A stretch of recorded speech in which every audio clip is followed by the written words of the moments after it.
You're listening to Away with Words, the show about language and how we use it. I'm Grant Barrett. And I'm Martha Barnett. A few weeks ago, we had that call from Dean. He's a teacher in L.A., and he wanted to know what our thoughts were about handling teen profanity in the classroom. Right, or on campus, anywhere. Yes. And we heard from a lot of listeners about that. And I wanted to share this email from Judy Heights, who lives here in San Diego.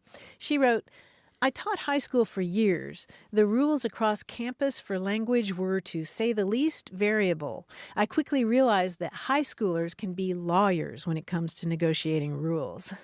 And I think any parent of a teen or a middle schooler, right? or preschooler, elementary schooler. So she decided to talk with them about how words themselves aren't inherently bad, but in a context, they have meaning and people associate different feelings with them.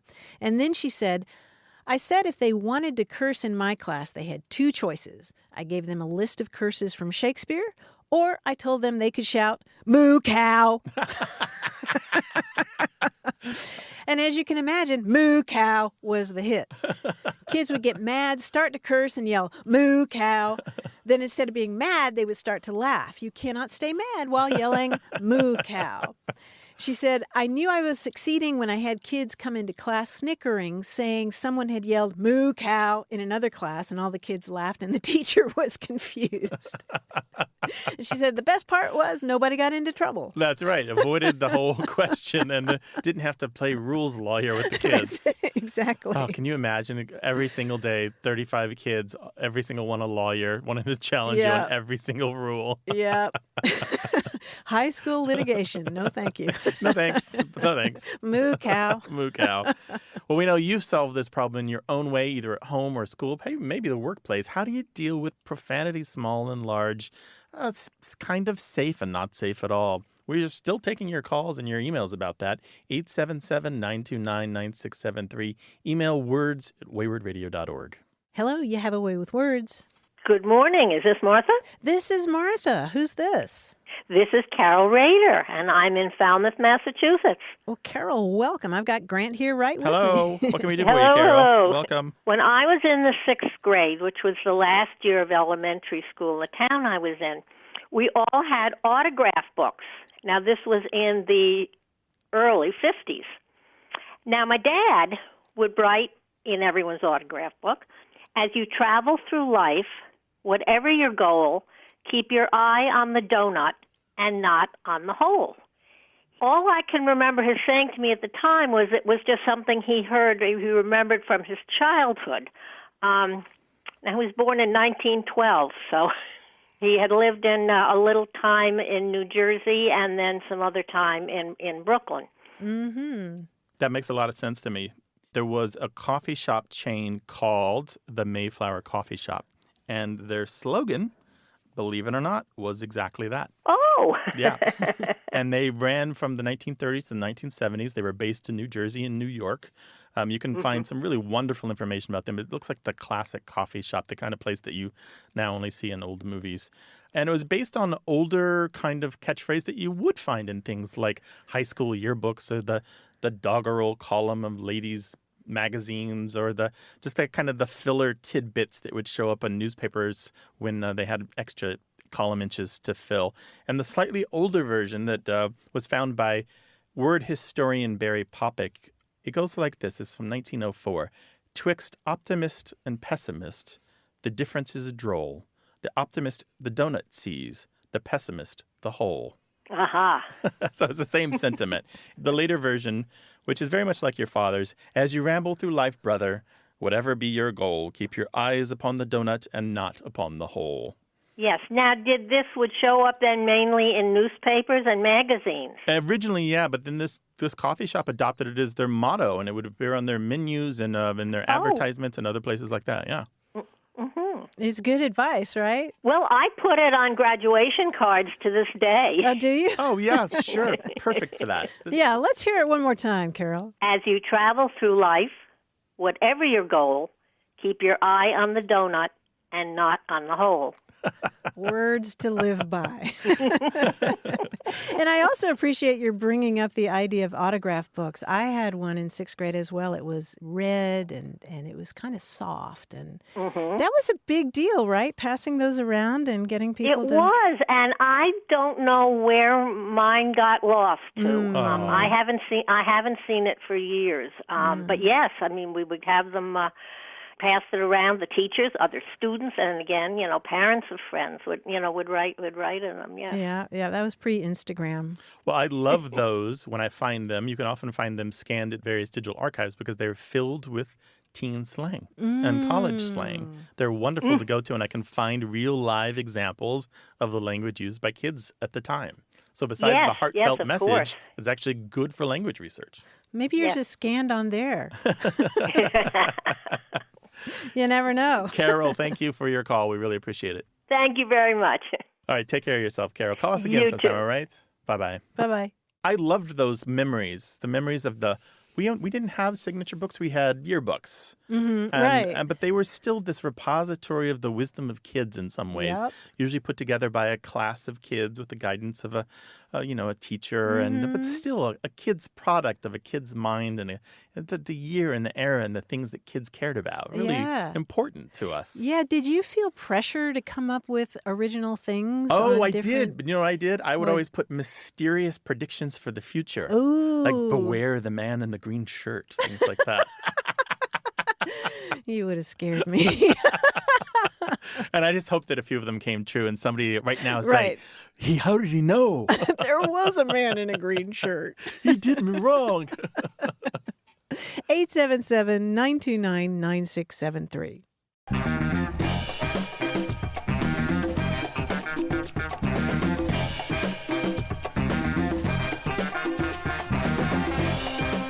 Grant, you and I have a lot in common, but one thing that's different is that my name is not a verb. Oh, that's true. Although sometimes never mind. So she really Martha'd that? I sometimes, people ask me my name, I do sometimes say Grant, as in Grant 3 Wishes. Oh, that's nice. Yeah, they'll remember it more likely. They won't call me Graham for the rest of the evening. Grant, Granta. Yeah. So there are a lot of names that have a verb that could be. Yeah. That could function as a verb. So what are some other ones on the list? Well, there's Bob. Right, Bob for apples. Yep. Mark. Mark your place in a book. Right. Chip. Chip in for dinner. Yep. Sue. Sue for peace. Yeah. There are lots of these. Yeah, there's a ton of those. Yeah. Mostly first names, but maybe some last names. Well, yeah, that would be a whole other genre, wouldn't it? So I guess we could put the call out. We could put the call out. What are some first names or last names that also double as verbs? Right. Don't josh us now.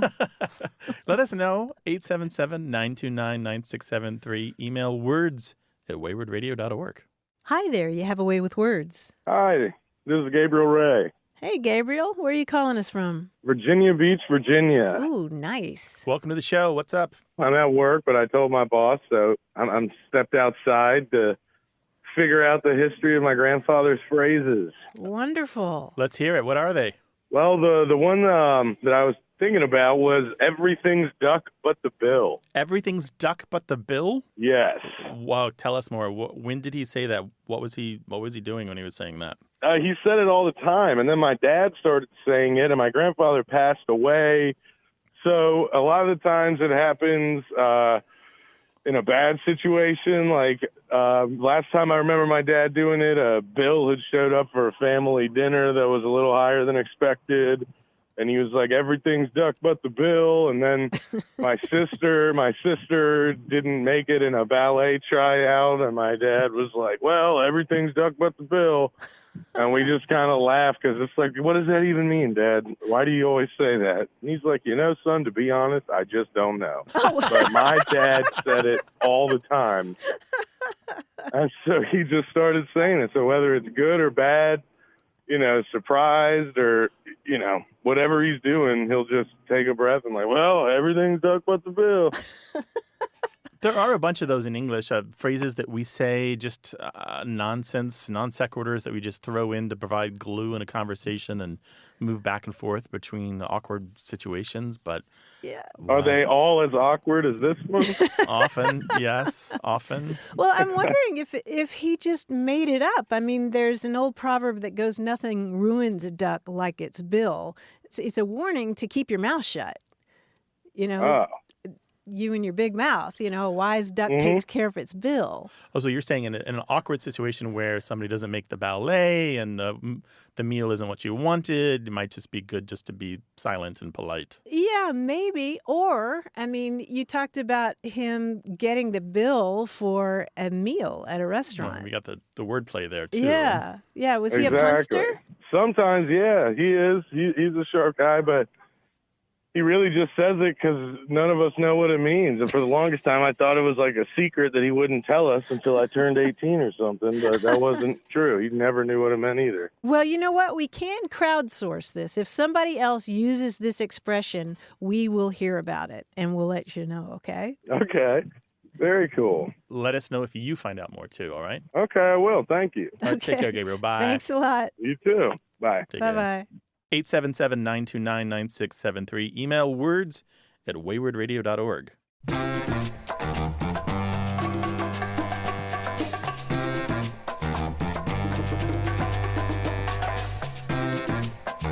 Fred Allen was one of the icons of the golden age of radio, and he once said, "Hanging is too good for a man who makes puns. He should be drawn and quoted." You're laughing in spite of yourself. That's a very Fred Allen, though. Portland. He also said, "I like long walks, especially when they're taken by people who annoy me." I'll have to go listen to some more of him. He was fantastic, and he never got the credit he deserved. No? He didn't get the fame quite as much as Jack Benny, but Yeah. in a lot of ways, he was a better comedian and a better writer than many people who were far richer and far more famous than he was. Oh, that's interesting that you mentioned that, because what had attracted me to him originally was another quotation, which is, "A human being is nothing but a story with skin around it." Oh, I Isn't love that the truth? Isn't that the truth? Yeah, and his story deserves to be on film. It really does. I read 3 biographies of Jack Benny, and they're all kind of like meh, and I really Yeah? like Jack Benny, but I think Fred Allen would be where the action Oh, would be no at. kidding. Yeah. I'll have to go read more about him. 877-929-9673.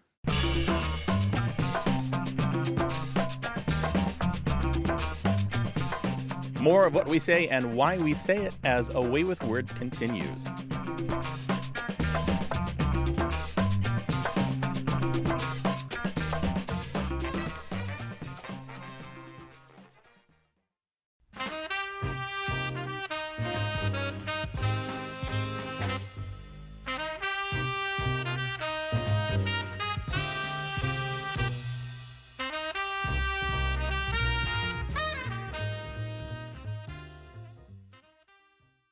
You're listening to A Way with Words, the show about language and how we use it. I'm Martha Barnett. And I'm Grant Barrett, and here he is, our quiz guy, John Chinesky. Hi, John. Here he is. Hi, Grant. Hi, Martha. How are you guys? What's up, Great. bud? Well, I have for you this week sort of a classic puzzle. Now, a classic puzzle type is to take a word and remove one letter from somewhere in that word to leave another word, right? Now, that's what we're going to do today.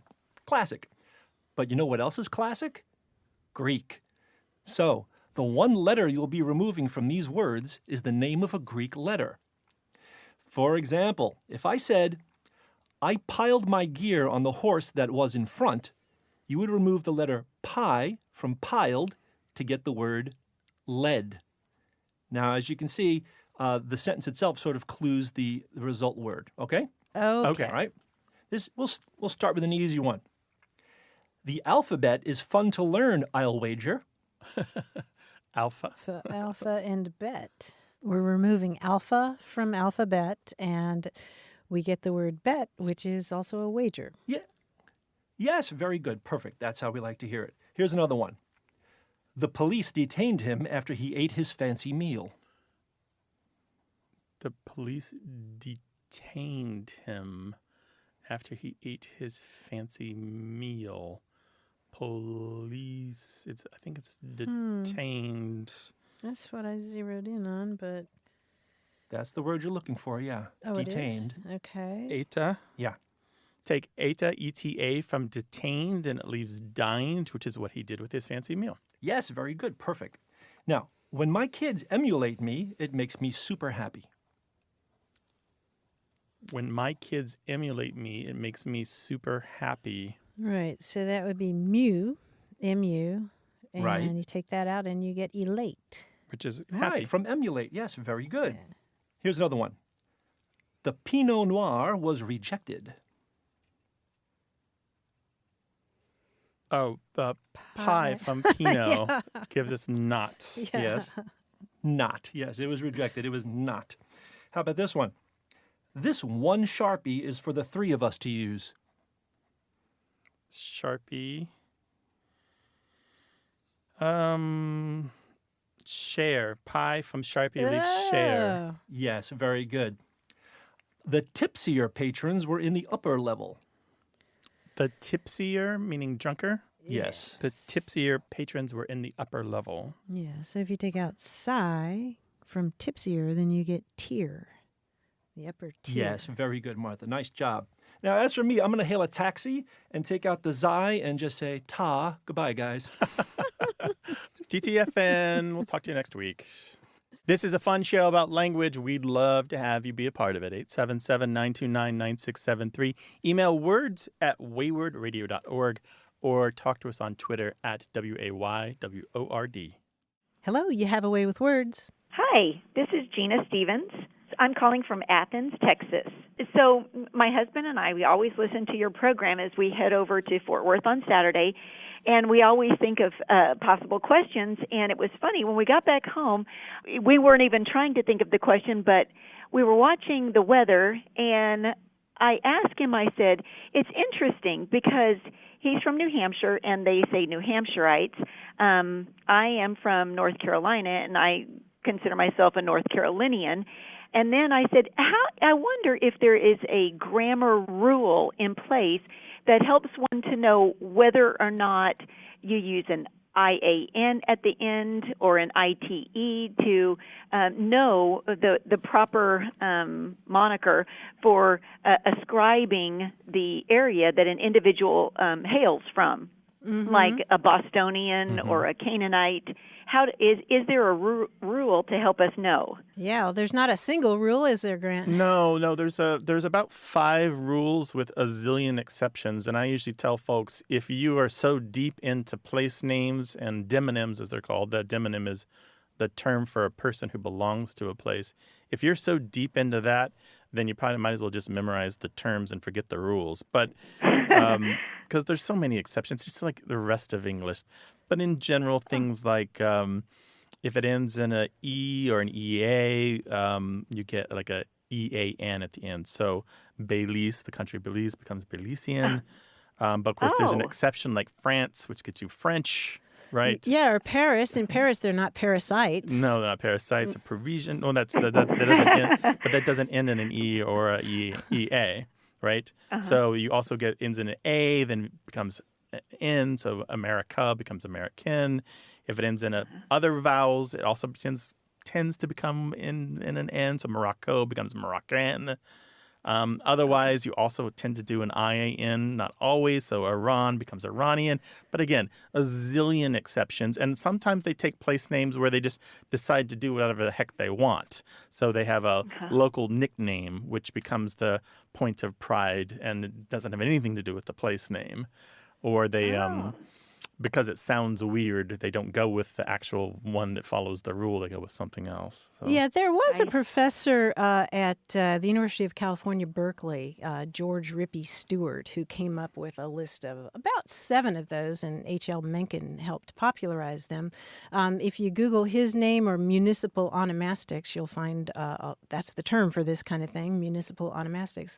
You'll find lots more. He had a couple of books. One is called Names on the Land, which I highly recommend. Another one is American Given Names, talks about people's names, but American Place Names. So Names on the Land and American Place Names are 2 books by George R. Stewart, which I recommend. You can find, most libraries will have a copy here or there, and you can find them at archive.org as well. Excellent. And early, you said it was called municipal what? Municipal onomastics.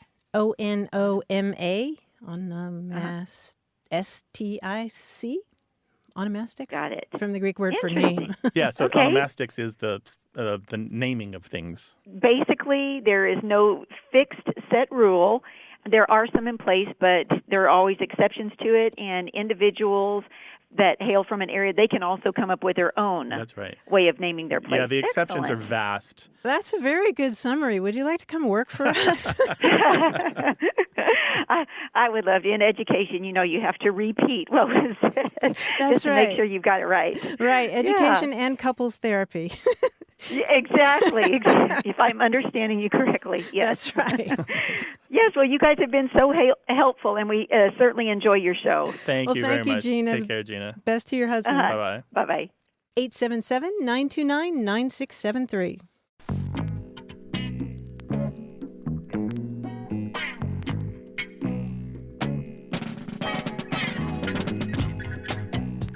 The giant statues of Easter Island in the Pacific are called moai. That's M-O-A-I. And they're the subject of a Nova National Geographic documentary that shows how those giant stone carvings could have been moved into place.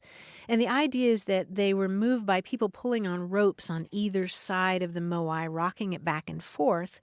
And the indigenous people of Easter Island have a term for this technique. They call it neke, which means walking with no legs. And the reason that I know all of this is because of an email that we received from Alice Peach. She is a librarian in Yuma, Arizona at Crane Middle School there. And she was in the process of changing the library around, which included moving around some furniture and some heavy boxes. And she was telling her family about it over dinner, and she was describing moving this large, heavy, awkward box. And her teenager asked if she moved it like a moai. And without really thinking, Alice replied, "Oh, it was a combination of sliding and neke." And she wrote to us to say, "I don't know which was more astonishing, my daughter asking if I moved the box like a moai or my response." And she says, in any case, I'm going to use the word neke in conversation more often. And I tell you, the following week, I was having to move a refrigerator into place. And I said, let's neke that. That's how language changes. It's That's how handy, language moves. Right? We pick up things like magpies. 877-929-9673. Hello, you have a way with words. Hi, this is Jimmy. I'm calling from Prescott, Arizona.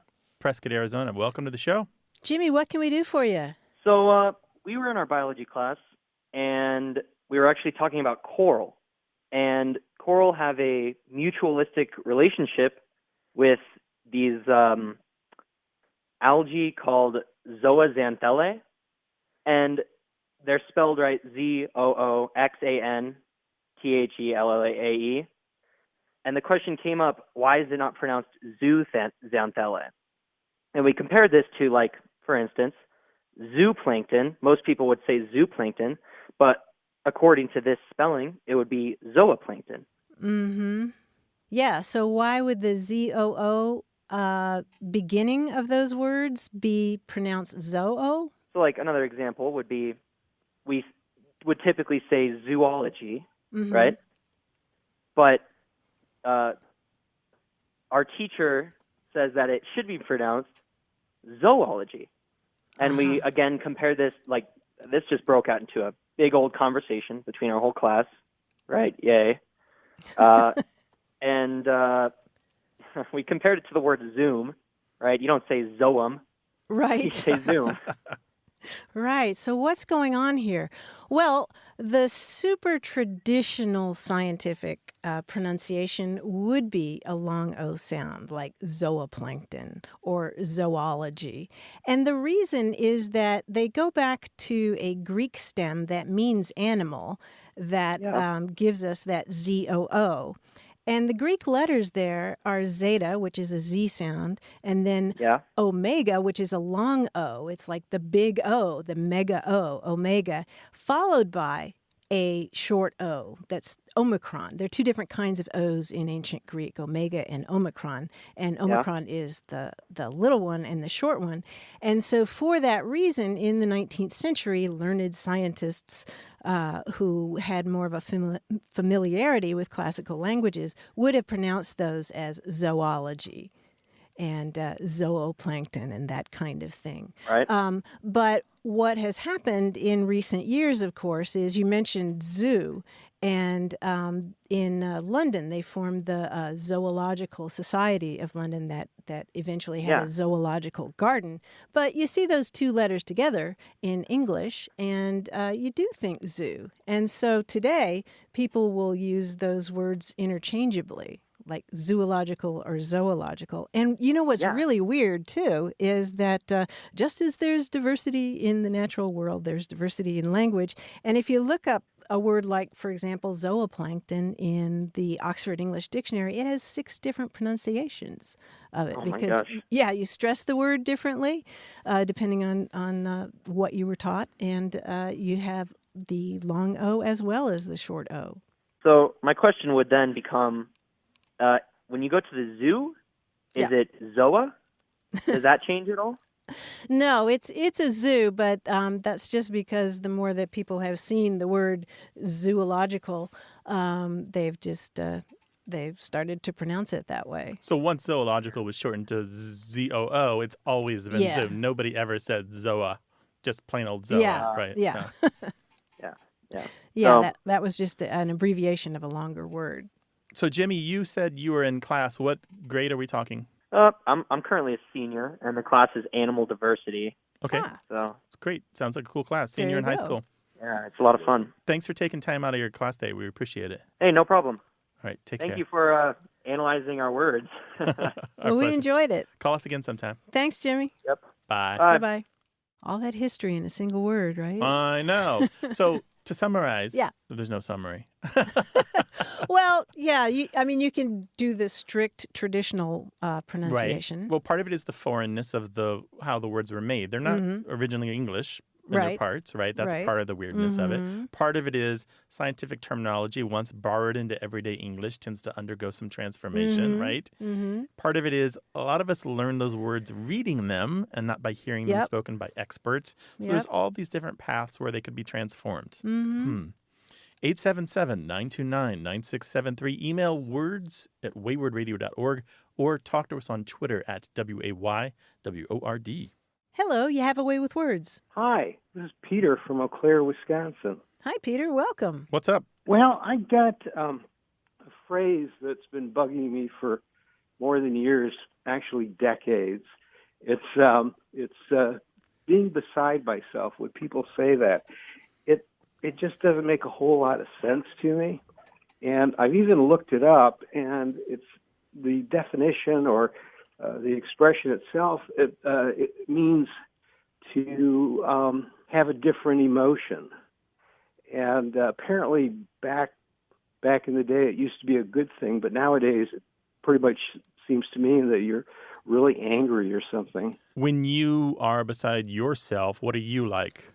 If I was to use that, you mean if I use the expression? Yeah. If I was to use the expression, I would use it in the context of being really upset, angry, mortified, just not a good feeling. Yeah. Does it feel like the usual you? Is this ordinary behavior for you? No, it's not. Okay, so that's getting at the crux of what the beside is doing in there, because the beside is what's throwing you, right? Yeah, it really is. It seems like I'm I'm in a different body or something. Right. Having an out-of-body experience. Yeah, there it is. Exactly. That's the merging of it. So what's happening here is we're talking about a beside that had another meaning.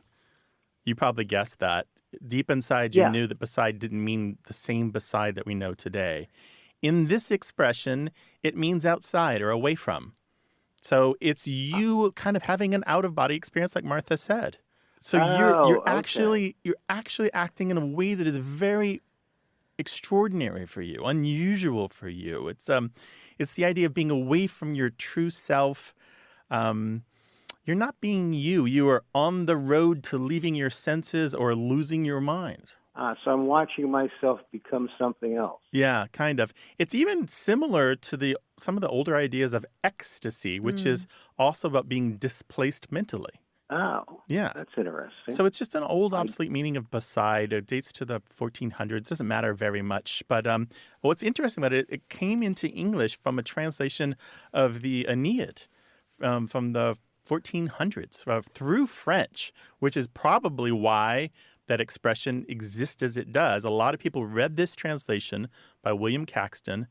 He translated it from the French, where the expression is hors de soi, Horsdesoi, literally outside of oneself.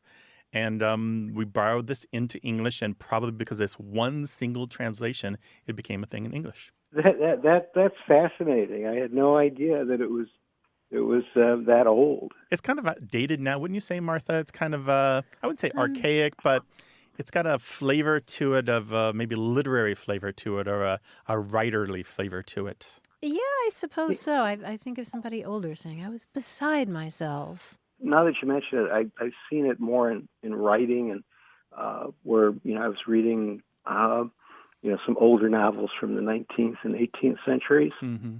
Yeah, that sounds about right. Yeah. Yeah, and I don't necessarily think of it as negative so much as just astonished, Ah, okay.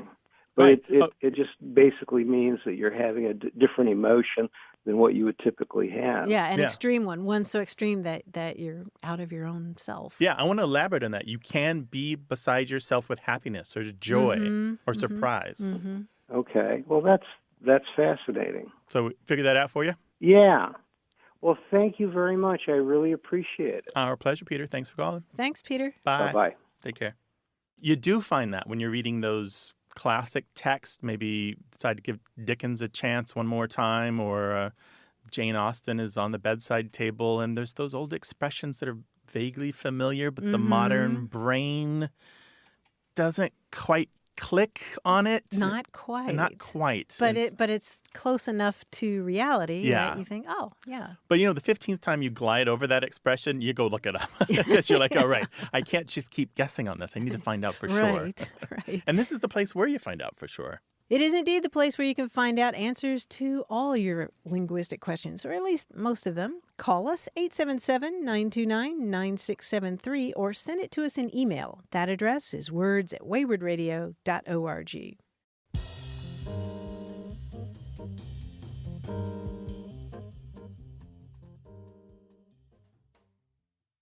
You're listening to Away with Words, the show about language and how we use it. I'm Grant Barrett. And I'm Martha Barnett. Kurt Vonnegut was no fan of semicolons. All they do, he said, is show you've been to college. Donald Barthelme didn't like them either. He said semicolons were ugly as a tick on a dog's belly. I happen to like semicolons. How do you feel about them? You like ticks on a dog's belly? No, I think well-placed semicolons, or a series of well-placed semicolons, can be like skipping a stone across the surface of a body of water. Until the sentence sinks at the end, like the stone in the lake, right? Well, there's that. But you like semicolons. They have their place for you. I'm a fan. But no matter how you feel about them, you'll never look at them the same way after you read this book that I really want you to read. It's called Semicolon, The Past, Present, and Future of a Misunderstood Mark. And it's by Cecilia Watson, who is not a linguist, but that's actually really helpful for this book. She's a historian and a philosopher of science, as well as a teacher of writing at Bard College. And she writes about how the first semicolon appeared in 1494, and at that time, and for the next couple of centuries, the rules of punctuation were sort of do-it-yourself. It was a matter of each writer's individual taste and judgment. And back then, punctuation marks were more like rests on a sheet of music. They just sort of helped the reader sound out what the writer intended. And then in the 18th century, she writes that self-appointed grammarians tried to apply the rules of Greek and Latin to English with only limited success. And then in the 19th century, grammarians were devising systems for punctuation that would help them market their books to a public that was increasingly impressed by the study of natural science. She writes, grammar rules began as an attempt to scientize language because science is what parents wanted their children taught in public schools. Those grammarians often disagreed vehemently with each other, but meanwhile their books began to look more like science texts, including diagrams. That's where we get diagramming sentences. And Watson's book is smart and it's witty, it's often poetic, it's packed with lively asides. It's like the kind of, when you have a professor in college and you just hang around to hear what their footnotes are or Yes. their little asides during lectures. She talks about how more recently the presence of a single semicolon in a legal document can make a crucial difference in the interpretation of a law, sometimes with comic consequences and sometimes with tragic ones. But what really strikes me, Grant, is Watson's own journey in writing this book, because she set out to write a biography of a punctuation mark and describes herself as a reformed grammar fetishist, the sort of person who used to feel that her love for English was best expressed by means of irritation at the sight of a misplaced apostrophe or outright heart palpitations over a comma splice. But by the time she finished writing this book, she said she changed everything about the way she views grammar. She writes, "I still love language, but I love it in a richer way." And that, as hyperbolic as it may sound, she says that reconsidering our relationship with grammar can make us better people by, quote, "focusing us on the deepest, most primary value and purpose of language, true communication and openness to others." That wasn't the conclusion that I expected from this book. She is one of our people. She's one of our because people. Because that journey that she took is so common to people who spend any real time truly looking at what language actually is.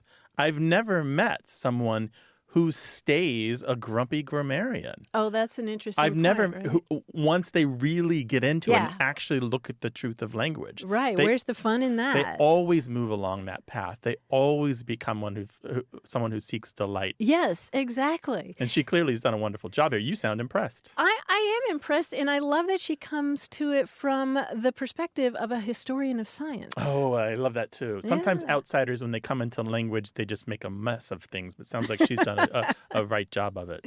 Yeah, that book is Semicolon, The Past, Present, and Future of a Misunderstood Mark, and it's by Cecilia Watson. We will link to that on the website. If you've got a book to recommend to us and to everyone who's listening, let us know, 877-929-9673. Our email words@waywordradio.org, or tell us on Twitter @WAYWORD. Hello, you have a way with words. Hi, this is Marion, and I am calling from Norfolk, Virginia. Hello, welcome to the show. I went to see the Downton Abbey movie the first weekend it came out, of course. And the movie's set in 1927, right? But one of the things that struck me, there was a quick moment in the movie where, and the plot here, the king and queen are coming to visit Downton Abbey, and there's all this activity. So there's this moment where Lady Cora is talking about the preparations, and she says, and then there's all the swag, or something like that. And it made it sound like swag as stuff, preparations, not the swoosh of fabric that you might have on draperies. And I got to wondering about the word swag, and was it a thing in 1927? And you're sure that she didn't mean like the festooning, or the bunting, or special drapes, or any kind of luxurious curtains or tablecloths or that sort of thing going down? That didn't seem like the context of her comment, but maybe it was. Maybe she was talking about all the flags and decorations that they have to put up. What else would she have meant? So by swag, she's not talking about gift bags with iPods in them, is she? I don't think so. Well, the word swag in terms of just stuff or plundered booty was in use for a good century before 1927. I'm wondering if it was the festooning, because swag has been used to mean that kind of thing that Grant was describing. Yeah, since the late 1700s at least, and certainly if you're gussing up a place because the king and queen are coming, there's a lot of decorating and ornamenting happening. Right. That's true. So the swag would have meant all the decorating they had to do in preparation. Yeah, it could have been. The Downton Abbey folks have been generally pretty good about avoiding anachronisms. They made a few goofs in the series. If you remember them, there was a scene where somebody talked about blowing a gasket. Yeah. And the expression push comes to shove. I remember that they got caught out on both of those because those weren't around in But none of that them crucial to the sense. plot. Right. Nothing was crucial to the plot. And push comes to shove was around in this country, in the U.S., but not in that country for a while. But swag as a way of saying, festooning or decorating was a thing back in the 19th century? Yeah. Absolutely, yeah. Well Okay. back to the late 1700s for sure. And Wow. there are other uses of it. Like as Martha said, the plunder or booty uses of it also is that old, several centuries old. Also, the idea of a swag bag, which is a thing you carry your personal belongings around, existed, but it was Australian and New Zealand that existed at the time too. I don't see how either of those applies. The booty or, No, I or don't kind either. of plunder term doesn't really apply. Do we know the origin of the word swag? No, we don't. It might come from some Scandinavian word, but the truth is that the swag in terms of booty or plunder, at least, we're not totally sure. Maybe it has to do with some kind of bag. But not an acronym. Right. Definitely not an Right. acronym. Not an acronym. Yeah, Marion, Okay, what did you make of the movie? Well, people asked me how I liked it, and I said, well, if you liked, it was like watching a whole season of Downton Abbey in like 2.5 hours. Yeah. And I said, if you liked the series, you're going to like the movie because there's no backstory. They just throw you right in the middle of it. And if you don't know what's going on before you walk in the movie theater, you're going to be completely lost. Well, Marion, I want to thank you for the question, and I want to thank you for the earworm. Now I've got the Downton Abbey theme in my head. Oh, you're very welcome. It's great to talk to you guys. Thank you so All much right, for your thanks call. for We appreciate calling, it. Marion. Take care. Mm-hmm. Bye-bye. Bye-bye. Bye-bye. 877-929-9673. Email words@waywardradio.org. Hello, you have a way with words. Hey there, it's Matt. I'm calling in from Austin, Texas. Welcome to the show. What's up? I called in and I mentioned that, I always kind of think about those who have graduated recently from college and the norms and, social type of normalities that we should know or don't know when entering the workforce. And just the kind of do's and don'ts and what is okay and not okay in terms of just navigating the professional versus personal kind of workspace and communication facets of your job. Are you new to the work world yourself? I am. I just started my first real position here in Austin with Oracle, actually. And so it's been a great experience. I've been here about 25 days, and, so I'm just learning every day and then really enjoying it. As, a 22-year-old entering the workforce, working with a variety of different age of coworkers, when it comes to, like I said, just the professional versus personal things that I would share, whether it be at work or say during lunch, it was really interesting because, I make music personally. And so one of the things I was calling about was, am I allowed to share that I make music? Is that too personal? Right. Do my bosses want to know that, I do that, or should I just kind of focus on the formalities, Mm-hmm. You mentioned something about lunch, and you remind me of some research that I read by Janet Holmes. She looks into workplace formality and the differences between the ways that we might behave with our bosses and with our peers, people that are roughly the same level. And one of the things that she noted that is often the case in the workplace is that food changes the tone of a meeting. For example, if food is present in a meeting, then a meeting is more likely to be informal. When you have a formal meeting and there is food, it causes this dissonance, this problem, this conflict in people's minds because it's not what they're expecting and it's not what the tone should be. And so food can reduce the intensity of the conversation and can take the level of seriousness down a notch. And so sometimes people will find this old joke or saw about bringing an apple to the teacher to be true. Bringing food to your boss can actually change the relationship with your boss, or bringing food to, say, the break room can actually change your relationship with your coworkers. So a lot of this is cultural. You have to learn just how workplaces in general operate or a specific workplace operates. That's super interesting. You're more vulnerable when you're eating, right? There's That something too. about if you're all eating croissants that changes the tone. That's very interesting. Interesting. Right. Another thing that I'm reminded of is this scene in the movie Bull Durham. I know this is an older movie now. Have you ever seen that movie, Matt? I haven't. It's a classic baseball flick. Stars Kevin Costner and Susan Sarandon and Tim Robbins. There's this scene where Tim Robbins, Okay. he's this up-and-coming baseball pitcher, and he's a big goofball, and he's got these shower shoes that are covered in fungus. They're the most disgusting things you've ever seen. And Kevin Costner says, clean your shoes. And Tim Robbins is like, they're colorful. And Kevin's like, no. You're nobody now. When you're famous, they're colorful. Right now, they're just disgusting. And that's kind of how it is in a workplace. When you're the boss, you're funny. When you're not the boss, you're not funny. And so when you're the boss, No color. Yeah. When you're the boss, you get away with a lot. You can get away with as Right. much fungus as you want. But when you're a newbie or an underling, you get away with almost nothing. That's right. You can tell those dad jokes if you're the boss, right? So there's a lot I've worked in workplaces where the boss would boy, everybody, he thought he was the funniest guy in the room. He was hilarious. Boy, and you see him in another environment, like say in front of the board, the board of directors, Right. and his jokes are dying. They're all just Right, lying there, right. dying, all just lying there, flopping around like fish out of water, and nothing's working because he's not the boss in that room. Yeah, Matt, I think that a lot of our listeners will have other observations about trying to strike that Right. balance, where you want to be innovative, but you also want to fit in. Right. If you'd like to see the academic work on this, look for the work by Janet I would. Holmes. That's Holmes. I believe she is from New Zealand, but she's done some work in the U.S. as well. And her New Zealand work is spot on as well. So Janet Holmes, really good stuff. It's very approachable, even if you're not an expert in the field.